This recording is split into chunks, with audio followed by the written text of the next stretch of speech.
Hi, this is Dave, and before we get to the show, I wanted to ask you a favor. One of our goals this year is to grow the show so that What Does Star Wars Mean to You reaches more listeners. And that's where we're asking you for help. And it's really easy. Wherever you listen to us, please hit that subscribe button.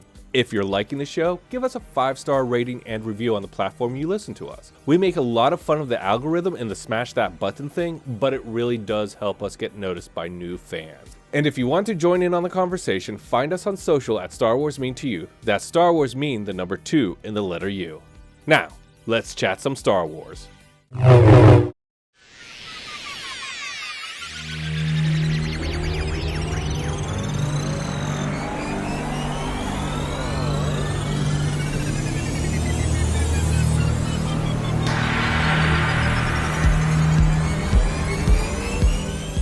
Why, hello there. This is Dave, and you're listening to What Does Star Wars Mean to You?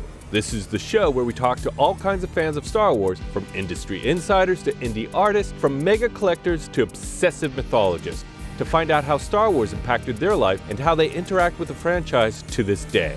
Here's the thing, Star Wars has become so divisive that it's almost impossible to talk about it without starting a hate debate. So let's change the conversation from what is right or wrong with Star Wars to what does Star Wars mean to you? Today it's episode 3, Jennifer Chapman Gallego Part 1. If you're big into the Clone Wars, Ahsoka, Mandalore lore, this conversation is for you.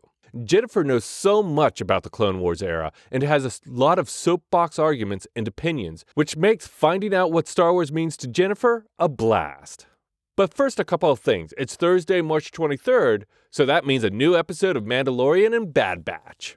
Before we get into that, I do want to say, spoiler alert, just in case, there will be spoilers here. Spoiler. Now, as I have said in earlier shows, I don't do recaps. Listening to me recap anything is like listening to hold music. It kind of drones on forever and really gets nowhere. I'm happy to do a reaction because, we all have a reaction. We all have an opinion. And that's what this is for, to share our opinions and kind of talk it out. First thing I have to say is, Jon Favreau, Dave Filoni, you're outdoing yourself. I really believe that. You can tell that the budget has increased for Season 3 from Season 1. The effects and scope have improved so much. I mean, just the shots of the fly-throughs of the canyons, of that desert world where the Mandalorians are hanging out. And in the fight with the Raptor, that was incredible. With Bo-Katan and Din flying along, trying to bring down this giant flying dragon. And by the way, with these Raptors, just taking foundlings from the clutches of the Mandalorians, it seems like that's the origin story for the jetpack. Like, if I lived on a planet where flying things just flew down and took my children, I think I would develop a jetpack. As part of the technological evolution of being the top, what do they call that? The apex predator. And I think it's really incredible that the Mandalorians developed jetpacks in order to take care of their foundlings. I don't know if that's true, but it's a good theory. One more thing I'd like to say about this episode. Listen, here's the thing. Is it me, or does the Mandalorian have a little bit of a forge fetish? I mean, a lot of the time in episodes is spent on a montage of things being forged. Maybe we can get out of that, I'd rather still be on grabbing the item of the week than going through a forge montage again. Oh, and that Ahmed Best cameo. That was fantastic to see him as the Jedi who saves Grogu. And the other thing is really enjoying Bo-Katan's storyline in all of this.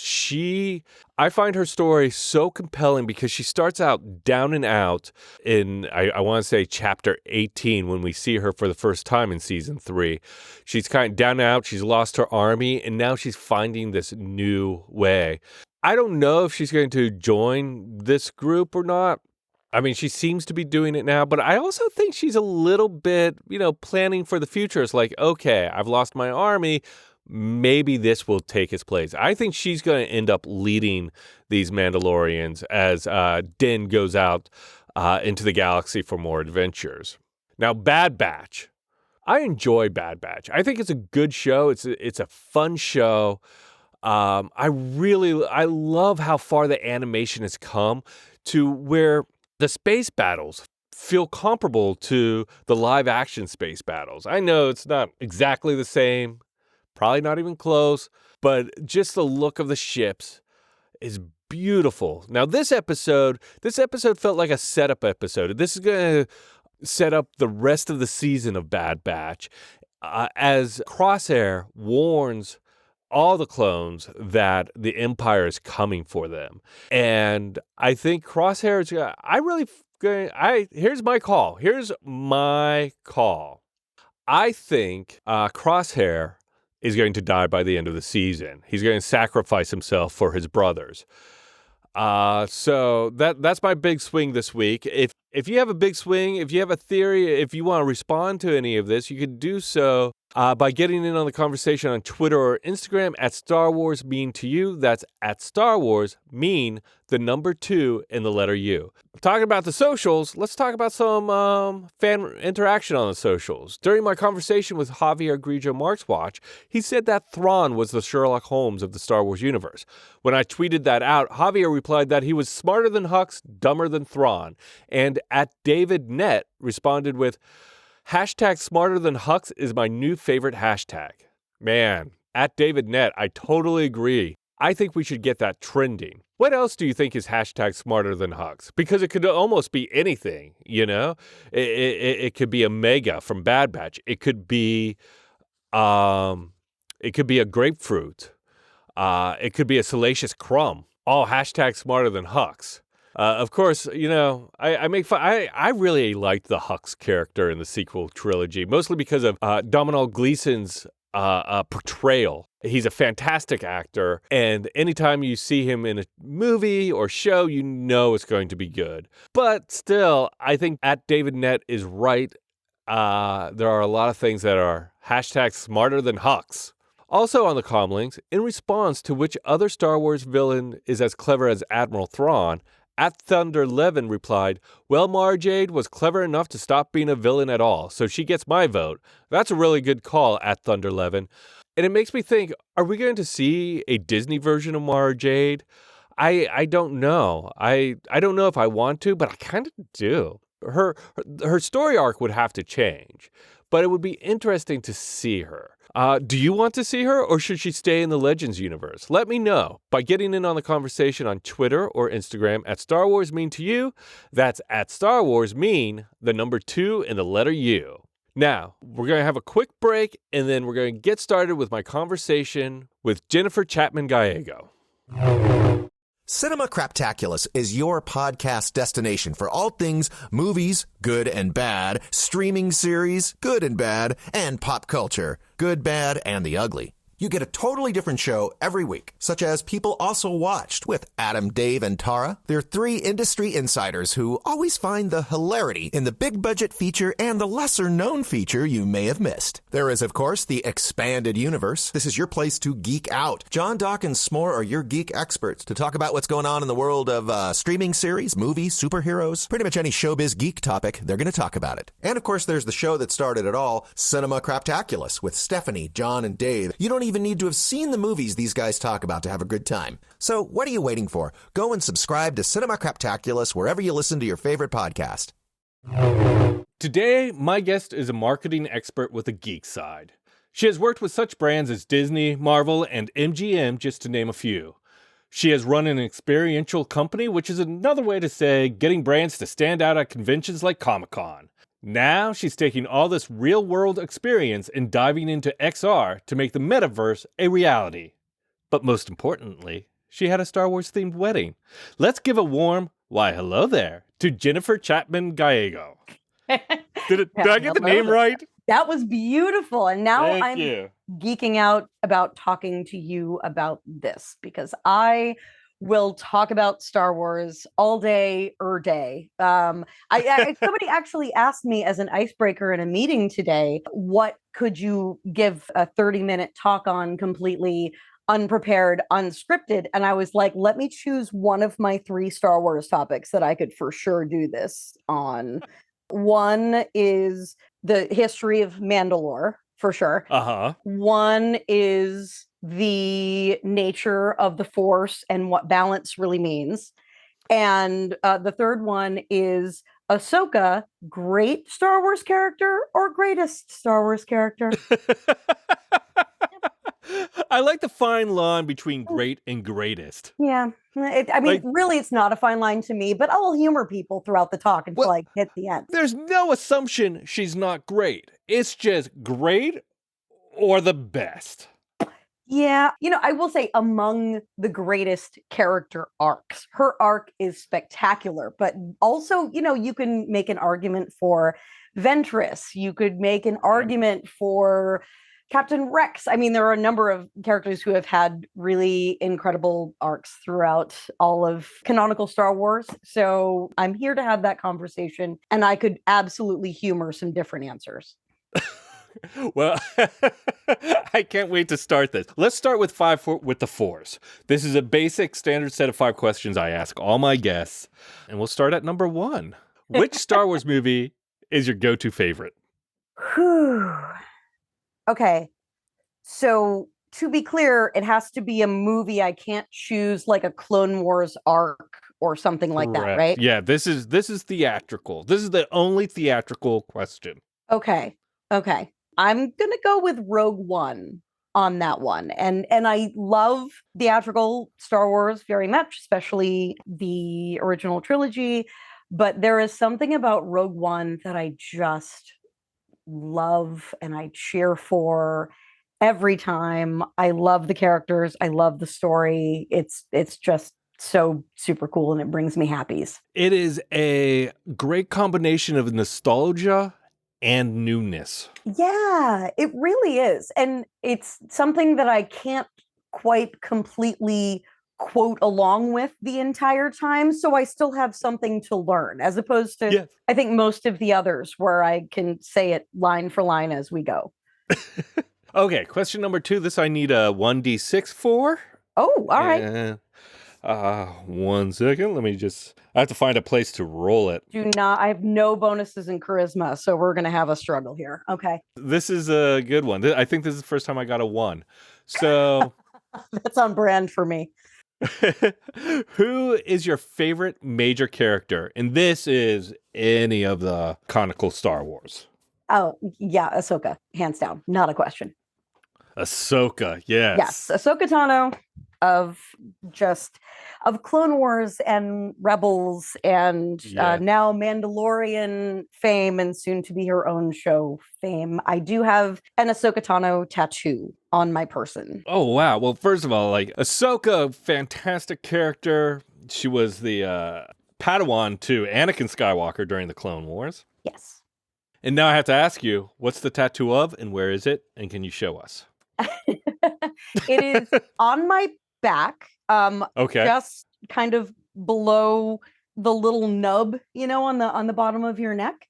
Yep, like the start of your spine. Yeah, and it's of her head markings.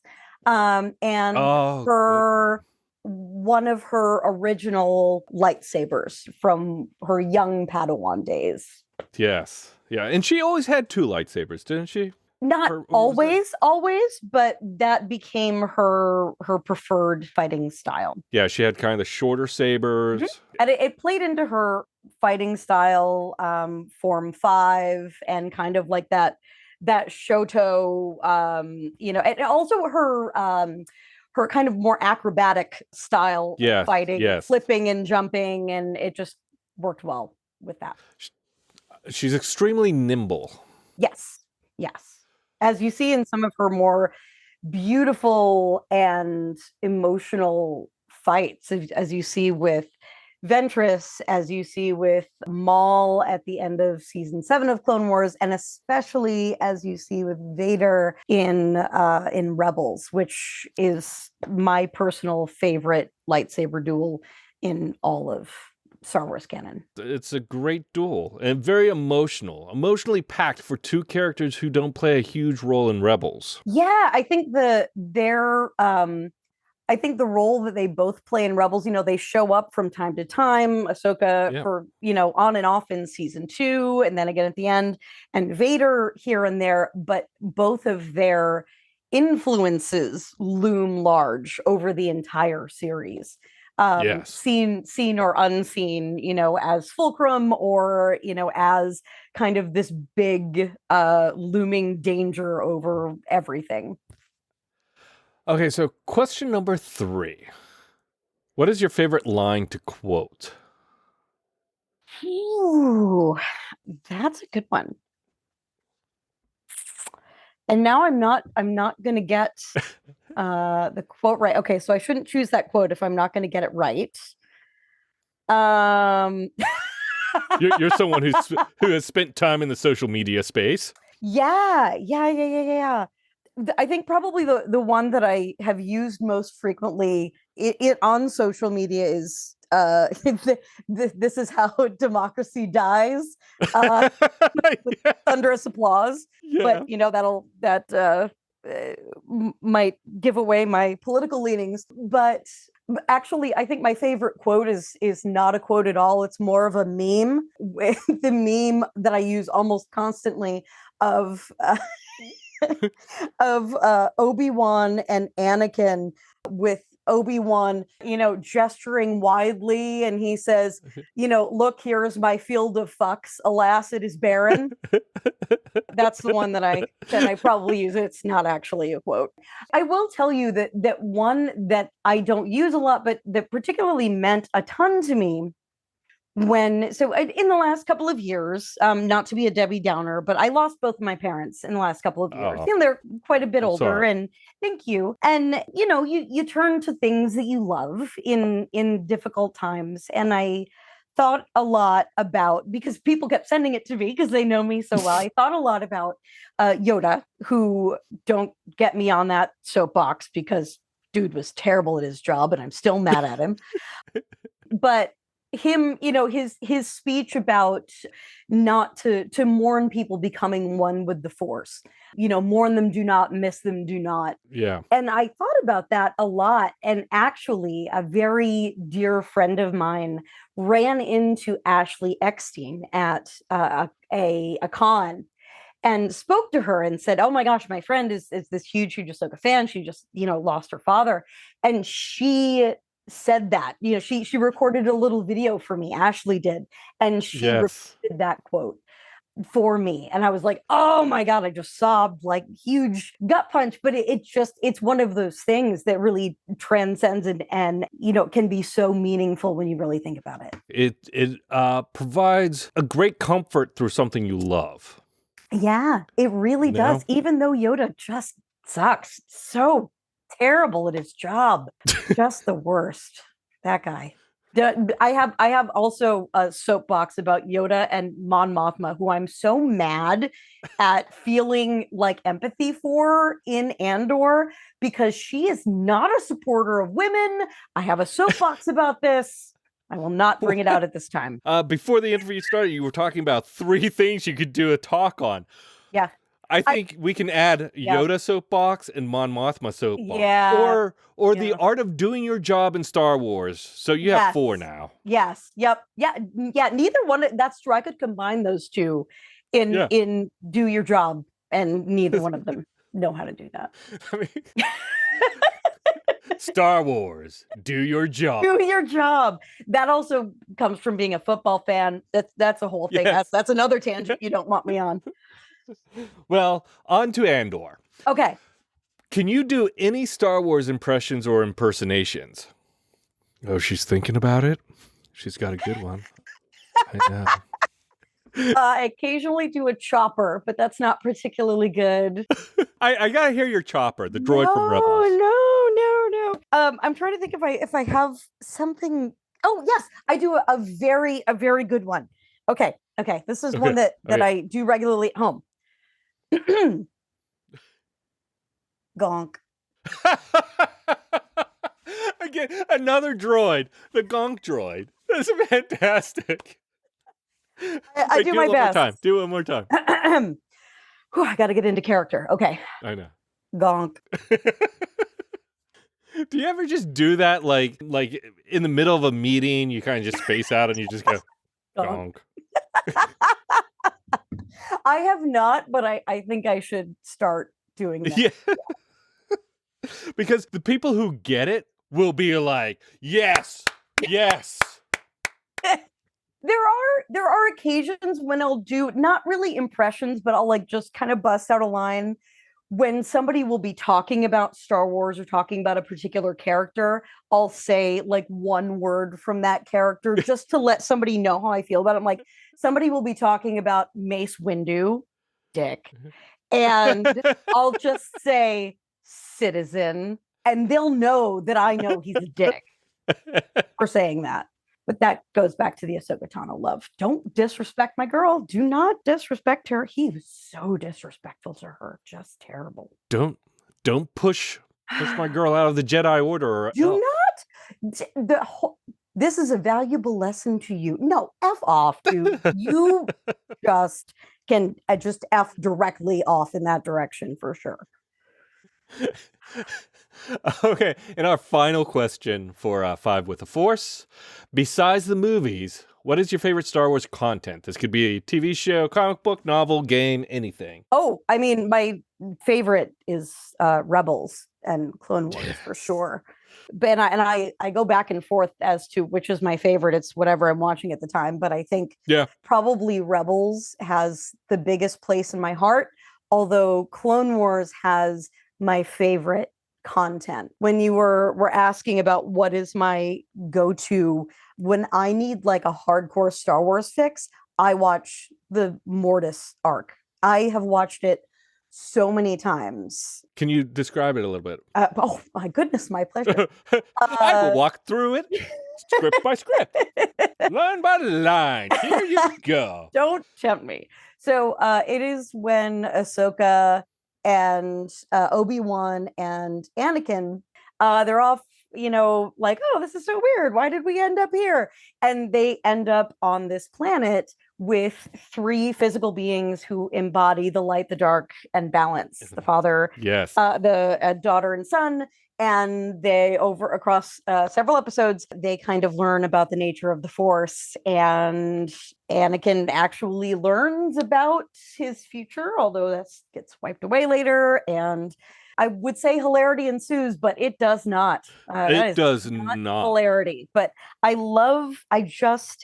some people don't nerd out about kind of that spiritual side of the Force, the meaning of the Force kind of thing. And I love thinking about that. And I've gotten in definite kind of Twitter battles for, it's when I like dive too far into Star Wars Twitter and I know I need to back up when I get into these, we'll call them discussions, about the nature of the Force and what it means to bring balance to the Force. And I think for anybody who has watched the Mortis episodes, I think it really shapes your perspective. What is your view of the balance of the Force? What does it mean to bring balance to the Force to you? To me, balance is a pretty clear word. Balance doesn't mean it's all tipped to one side. When you think about a character like Ventress, right? Asajj Ventress. I know not everybody has read the books, and I don't want to be spoilery for that, so I'll give a spoiler warning. But in Dark Disciple, she goes on a mission with Quinlan Vos, who is just a super, super cool Jedi. They go on a mission together to defeat Dooku.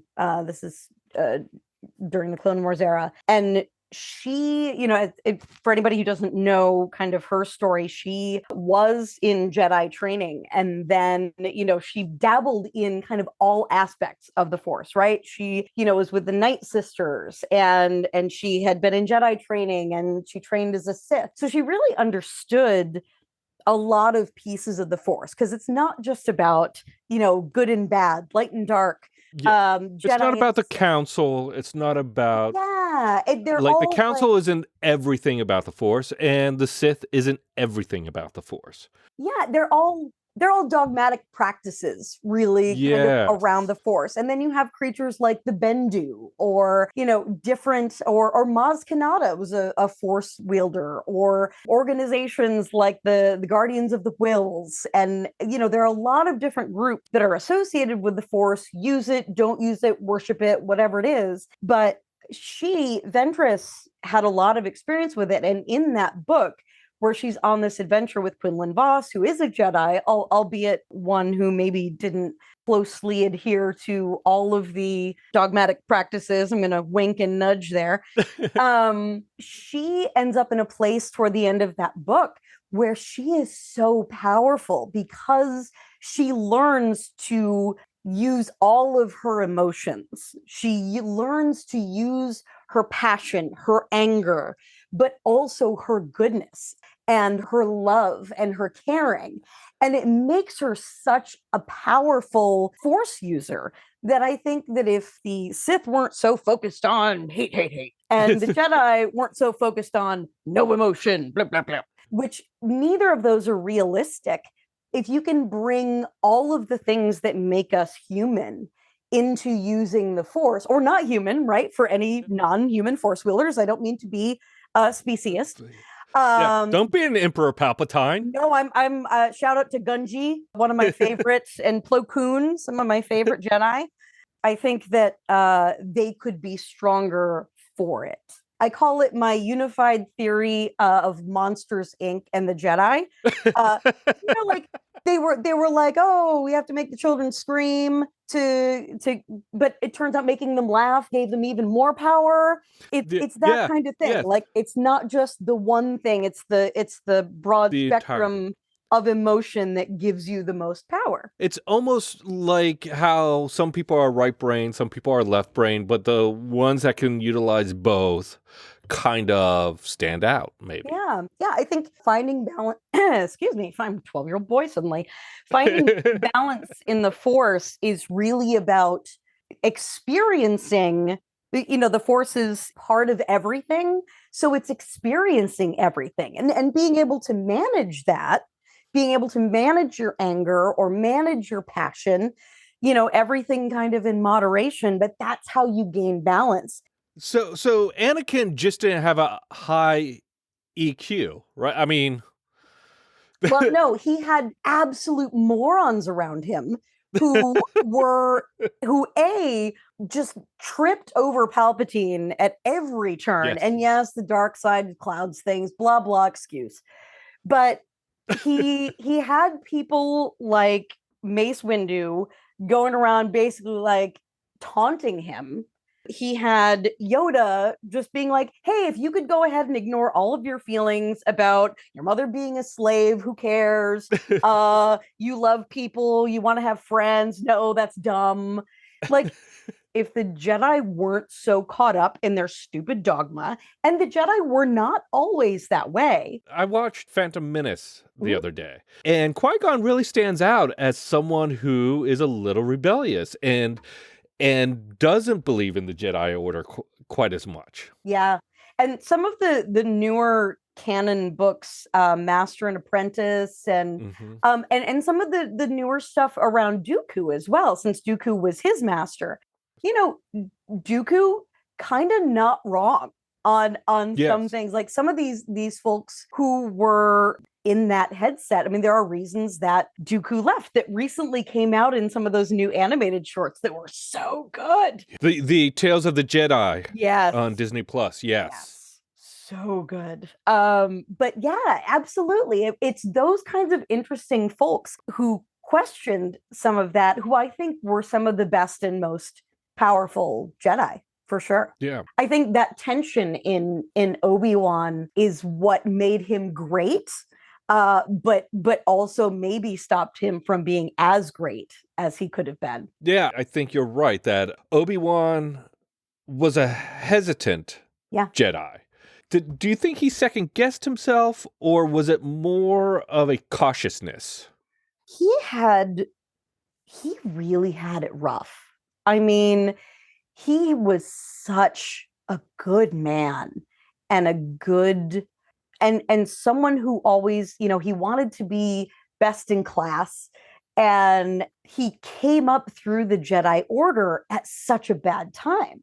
I think if you know what I mean, like, at the worst time, at the arguably. worst time. Yeah, I mean, if he had been able to continue with Qui-Gon, and you see this in like Master and Apprentice, you see that friction between them where Qui-Gon is kind of loosey-goosey about stuff, and but so thoughtful about everything.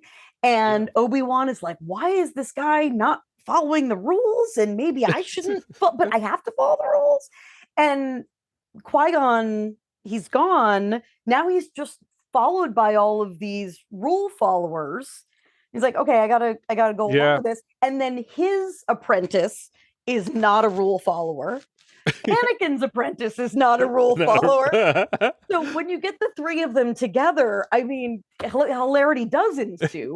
But it's so interesting that the push and pull of his desire to play by the rules and do things the right way, which is sometimes the right answer, but was surrounded by people he loved and learned from, who, I think the people he learned the most from across time did not follow the rules. And so there was a lot of push and pull in his world, to say nothing of, people like Satine, who, he learned so much from, and she was rebellious against the rules of her people. I mean, same people she like was Padme. the Mandalorian queen, right? She's the queen of Mandalore during the Clone Wars. And she was possibly... don't get me started with the Corky series. But yeah, I mean, she was a rebel in her own way. I mean, the fact that she was a pacifist among a very, people who pride themselves on their weapons and armor and all of these things.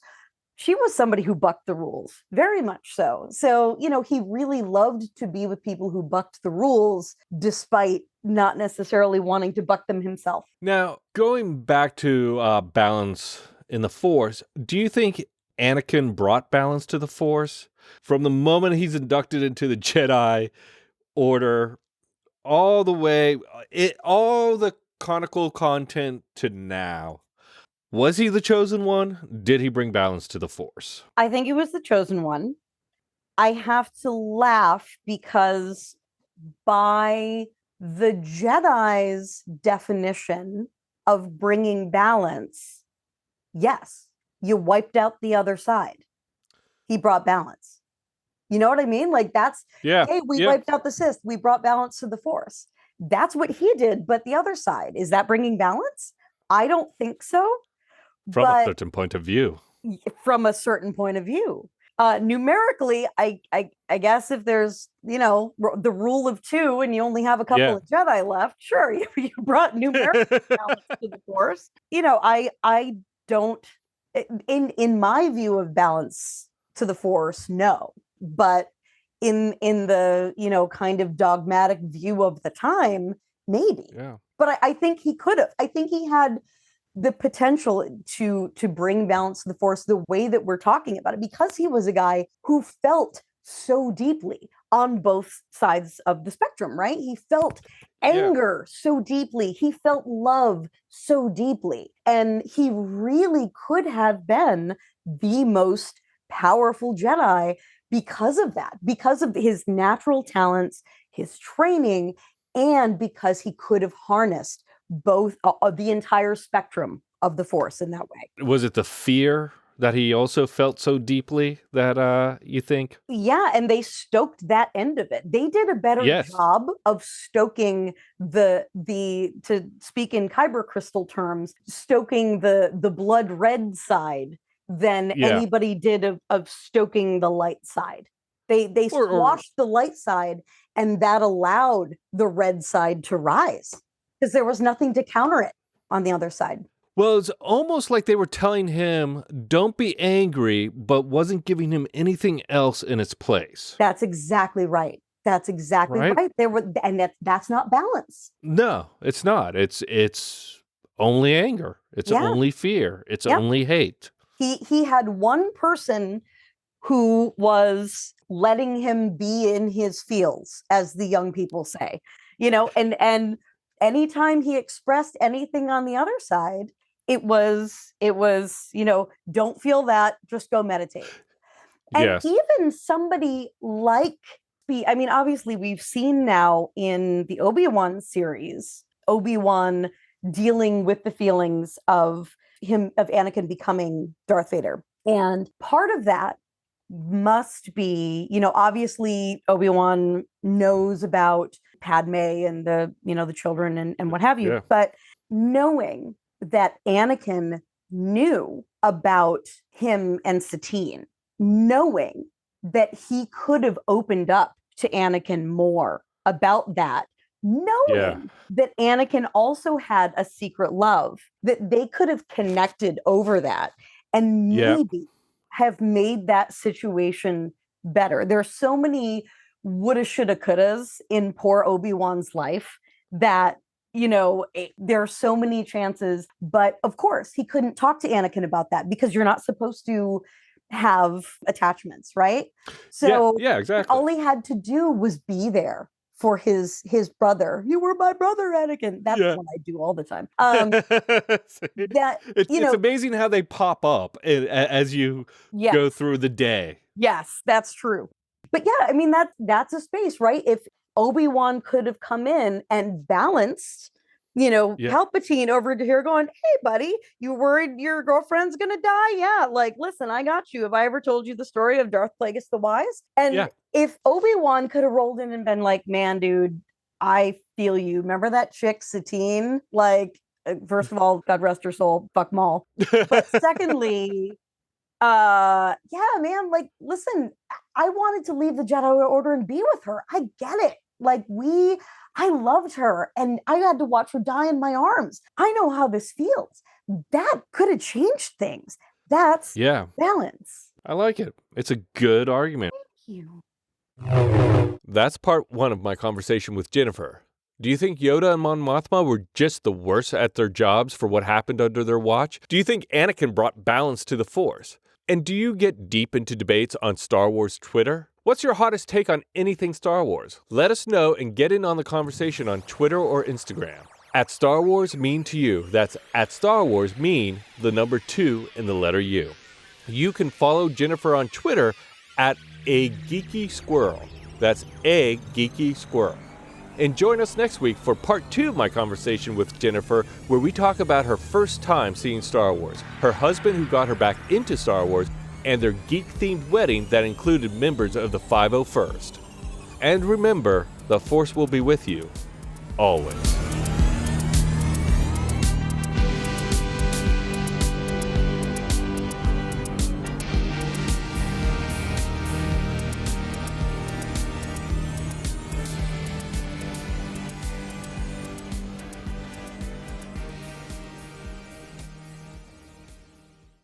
Hi, this is Dave, and before we get to the show, I wanted to ask you a favor. One of our goals this year is to grow the show so that What Does Star Wars Mean to You reaches more listeners. And that's where we're asking you for help. And it's really easy. Wherever you listen to us, please hit that subscribe button.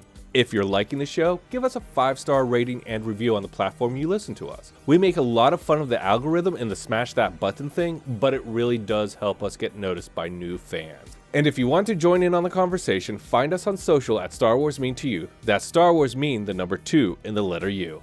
Now, let's chat some Star Wars.